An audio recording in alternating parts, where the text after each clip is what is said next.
योगिनी एकादशी व्रत कथा। महाभारत काल की बात है कि एक बार धर्मराज युधिष्ठिर ने भगवान श्री कृष्ण से कहा, हे त्रिलोकीनाथ, मैंने ज्येष्ठ माह के शुक्ल पक्ष की निर्जला एकादशी की कथा सुनी। अब आप कृपा करके आषाढ़ माह के कृष्ण पक्ष की एकादशी की कथा सुनाइए। इस एकादशी का नाम तथा महात्म्य क्या है, सो अब मुझे विस्तार पूर्वक बताएं। श्री कृष्ण ने कहा, हे पांडु पुत्र, आषाढ़ माह के कृष्ण पक्ष की एकादशी का नाम योगिनी एकादशी है। इसके व्रत से सभी पाप नष्ट हो जाते हैं। यह व्रत इस लोक में भोग तथा परलोक में मुक्ति देने वाला है। हे धर्मराज, यह एकादशी तीनों लोकों में प्रसिद्ध है। इसके व्रत से सभी पाप नष्ट हो जाते हैं। तुम्हें मैं पुराण में कही हुई कथा सुनाता हूँ, ध्यान पूर्वक श्रवण करो। कुबेर नाम का एक राजा अलकापुरी नाम की नगरी में राज्य करता था। वह शिव भक्त था। उनका हेमाली नामक एक यक्ष सेवक था जो पूजा के लिए फूल लाया करता था। हेमाली की विशालाक्षी नाम की अति सुंदर स्त्री थी। एक दिन वह मानसरोवर से पुष्प लेकर आया, किंतु कामासक्त होने के कारण पुष्पों को रखकर अपनी स्त्री के साथ रमण करने लगा। इस भोगविलास में दोपहर हो गई।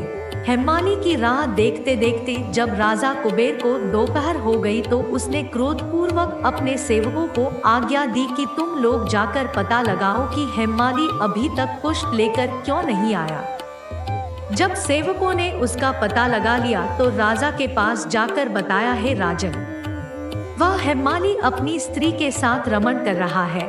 इस बात को सुन राजा कुबेर ने हेमाली को बुलाने की आज्ञा दी। डर से कांपता हुआ हेमाली राजा के सामने उपस्थित हुआ। उसे देखकर कुबेर को अत्यंत क्रोध आया और उसके होंठ फड़फड़ाने लगे। राजा ने कहा, अरे अधम, तूने मेरे परम पूजनीय देवों के भी देव भगवान शिवजी का अपमान किया है। मैं तुझे श्राप देता हूँ कि तू स्त्री के वियोग में तड़पे और मृत्युलोक में जाकर कोढ़ी का जीवन व्यतीत करे। कुबेर के श्राप से वह तत्क्षण स्वर्ग से पृथ्वी पर आ गिरा और कोढ़ी हो गया। उसकी स्त्री भी उससे बिछड़ गई। मृत्युलोक में आकर उसने अनेक भयंकर कष्ट भोगे, किंतु शिव की कृपा से उसकी बुद्धि मलिन न हुई और उसे पूर्व जन्म की भी सुध रही। अनेक कष्टों को भोगता हुआ तथा अपने पूर्व जन्म के कुकर्मों को याद करता हुआ वह हिमालय पर्वत की तरफ चल पड़ा। चलते चलते वह मार्कंडेय ऋषि के आश्रम में जा पहुंचा। वह ऋषि अत्यंत वृद्ध तपस्वी थे।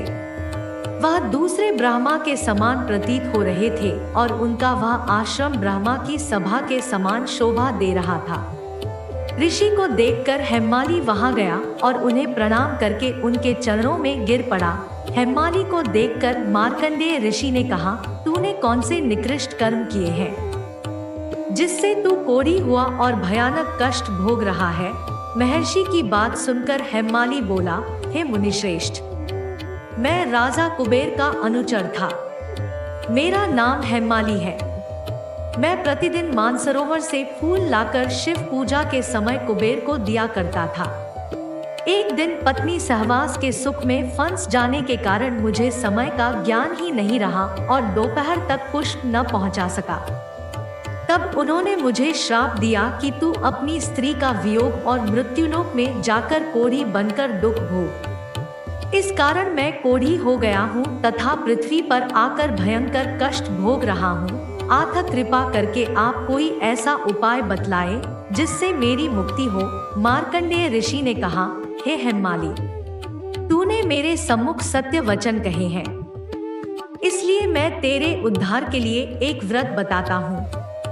यदि तू आषाढ़ माह के कृष्ण पक्ष की योगिनी नामक एकादशी का विधान पूर्वक व्रत करेगा तो तेरे सभी पाप नष्ट हो जाएंगे। महर्षि के वचन सुन हेमाली अति प्रसन्न हुआ और उनके वचनों के अनुसार योगिनी एकादशी का विधान पूर्वक व्रत करने लगा। इस व्रत के प्रभाव से अपने पुराने स्वरूप में आ गया और अपनी स्त्री के साथ सुखपूर्वक रहने लगा। भगवान श्री कृष्ण ने कहा, हे राजन, इस योगिनी एकादशी की कथा का फल 88,000 ब्राह्मणों को भोजन कराने के बराबर है। इसके व्रत से सभी पाप नष्ट हो जाते हैं और अंत में मोक्ष प्राप्त करके प्राणी स्वर्ग का अधिकारी बनता है। पूजा विधि। योगिनी एकादशी के दिन सुबह स्नानादि से निवृत्त होकर स्वच्छ धुले हुए वस्त्र धारण करके व्रत शुरू करने का संकल्प लें। इस दिन हो सके तो पीले वस्त्र धारण करें। तत्पश्चात पूजन के लिए मिट्टी का कलश स्थापित करें। उस कलश में पानी, अक्षत और मुद्रा रखकर उसके ऊपर एक दिया रखें तथा उसमें चावल डालें। इसके बाद भगवान विष्णु के साथ साथ सभी देवी देवताओं का गंगा जल से अभिषेक करें। उसके बाद भगवान विष्णु को तुलसी के पत्ते और पुष्प चढ़ाएं। फिर भगवान विष्णु के सामने घी का दीप जलाएं। हो सके तो विष्णु सहस्रनामावली का पाठ करें। इसके साथ ही ओ नमो भगवते वासुदेवाय नमः मंत्र का 108 बार जाप करें।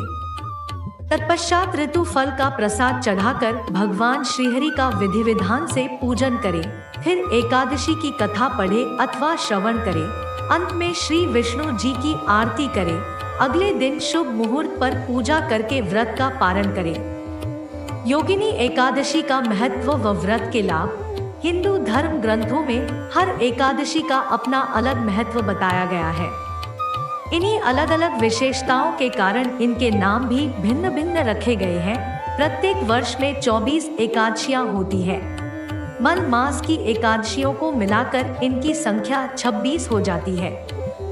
इन्हीं एकादशियों में एक एकादशी आषाढ़ मास के कृष्ण पक्ष की एकादशी जिसे योगिनी एकादशी कहते हैं।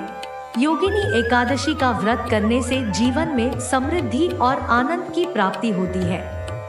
यह व्रत तीनों लोकों में प्रसिद्ध है। मान्यता है कि योगिनी एकादशी का व्रत करने से 88,000 ब्राह्मणों को भोजन कराने के बराबर पुण्य मिलता है। इस व्रत करने वाले के लिए मोक्ष की प्राप्ति का मार्ग सुगम होता है। इस व्रत को करने वाला व्यक्ति धरती पर सभी प्रकार के सुख भोगता है।